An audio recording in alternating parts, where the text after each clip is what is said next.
What's up guys, Eagle Shock here. In today's video, we're going to be opening up the 21-22 Star Rookies box. So there's obviously a 25 card set in this box. You have like a 125 box in every 1 to 25 boxes, whatever. You have a chance of getting an auto, which is pretty much impossible of getting.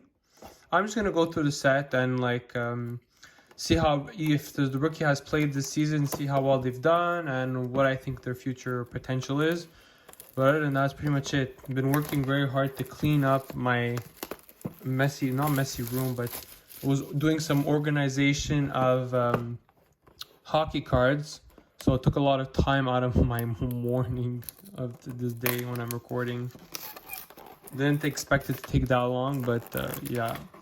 I will eventually do a video on that box, on the box that I have that I organized, because it'll probably be my 250 subscriber giveaway.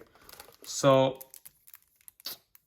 before even opening, really like the design of this. I have last year's somewhere lingering, but it's a really neat design.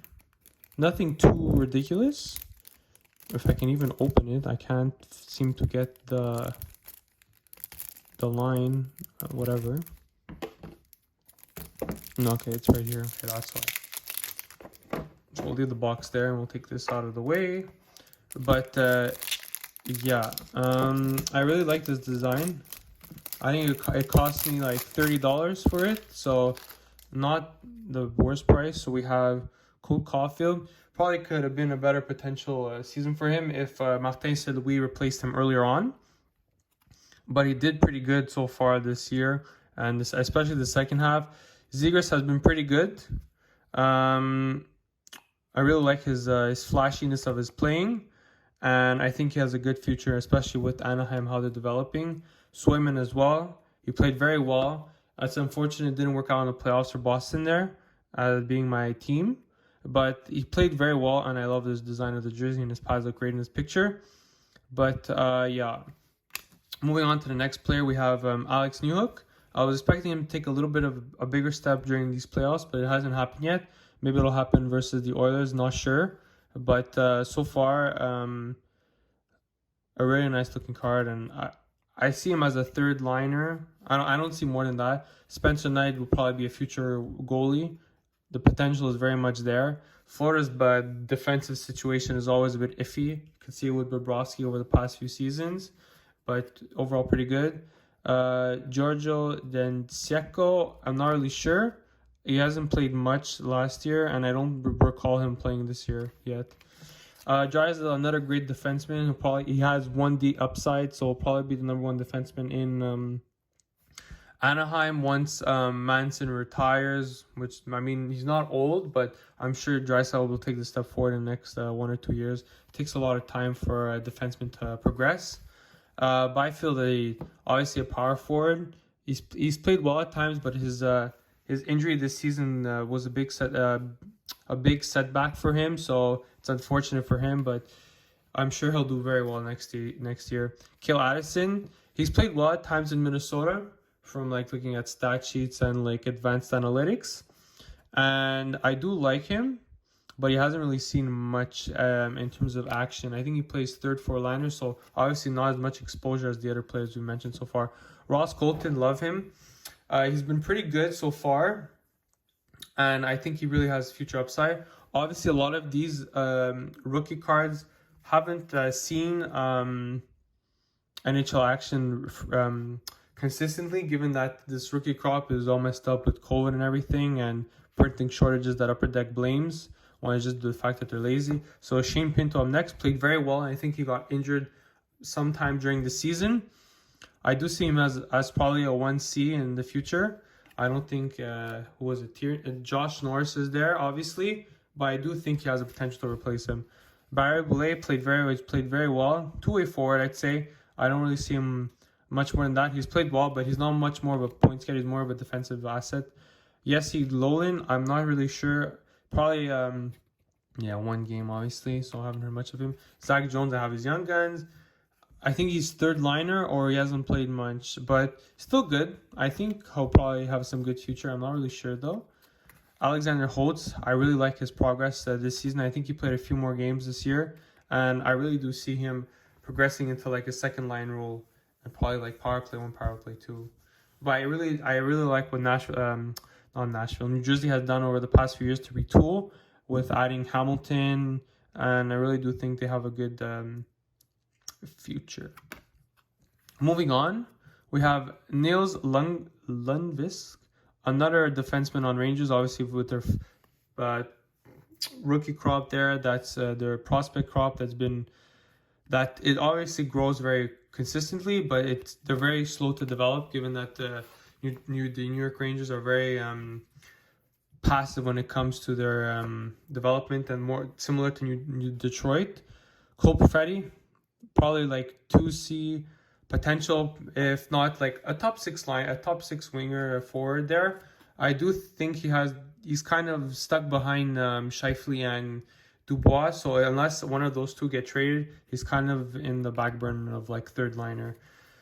Morris Seider, no introduction needed, probably will win the Calder this year, and he plays as if he's never played. He's played like 10 years in the season in the NHL. He looks very comfortable in his position, as many have pointed out. So it's no surprise that he'll probably win the Calder with not many issues.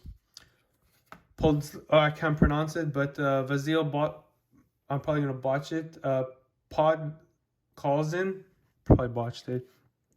He's played well at times, but Vancouver has been very inconsistent this year, so it's no surprise that everyone has suffered as a result. And then Lucas Raymond has played very well alongside Larkin and Bertuzzi, so it's no surprise that he's played well, and as well as the emergence of Moritz Seider. It's no surprise that he's played well and was considered he was the favorite for the Calder at one point in the season, especially the first half, but Seider pretty much has the trophy locked in. Philip Tomasino, probably third. I'm not really sure about him. He's played well at times, but point per game in the AHL. But I don't really watch much of the Central or Western Conference games, so it's harder to say. But I'm sure he has a nice future ahead of him. Lundell has played very well. I'm very surprised of how well he's progressed this season and of how quickly he's fit into his role of third line center, and he still manages to produce even at that third C role and second power play. I don't even know if he has power play, but he's played very well, and I'm very surprised. Mason McTavish, I'm not really sure if he's played enough in Anaheim this season, but from watching World Juniors World Juniors, he looked very comfortable, and it looks like he uses his body very well, given that he's 213 pounds. Not a power forward, but he really knows how to use his strength, and it's similar to Getzlaff pretty much, even though he's retiring. William Eklund has played very well this season. I know I have a friend who's a San Jose Sharks fan, and he's only said good things about him. So I'm really sure that this will only progress better, and probably with the retooling that San Jose will probably do in the next 1 or 2 seasons, I'm sure it will affect him in a positive manner. And then the last card we have here is Jacob Neighbors. I don't really know much about him. Played well in WHL, but other than that, I can't really say much about him, given that